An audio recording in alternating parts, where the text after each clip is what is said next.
τα υποψήφια συμπληρώματά τους επιδιώκουν όχι μόνο να μείνει ο λαός στη γωνία, αλλά να υπογράψει λευκή συμφωνία υποταγής στο ξεθεμελίωμα των κατακτήσεών του, στη συντριβή των δικαιωμάτων του, στο ξεπούλημα της χώρας και στη μετατροπή της σε νεοαπικιακού τύπου προτεκτοράτο των Αμερικάνων και των Ευρωπαίων υπεριαλιστών.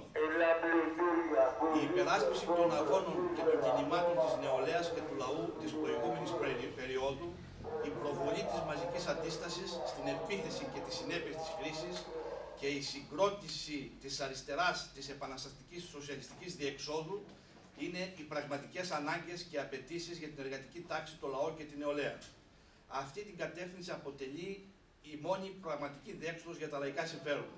Αυτή την κατεύθυνση προβάλλει και υπερασπίζεται η εκλογική συνεργασία Κουκουέ Μιλάμδα και Μιλάμδα Κουκουέ. Αυτή την πολιτική μάχη δίνει με τη συμμετοχή της στις εκλογές της 6 Μάη. Υπάρχει λοιπόν ελπίδα για το λαό. Δεν θα βρεθεί όμως στις κάλπες. Υπάρχει διέξοδος. Δεν θα αναζητηθεί όμως στα κοινοβουλευτικά έδρανα. Ο λαός και η επαναστατική αριστερά έχουν φωνή. Δεν θα ακουστεί όμως από τα μικρόφωνα και τις κάμερες του ΝΟΜΟΕ, που είναι ταγμένα να υπηρετούν τους ισχυρούς και τους κολαούζους τους. Στους αγώνες βρίσκεται η ελπίδα.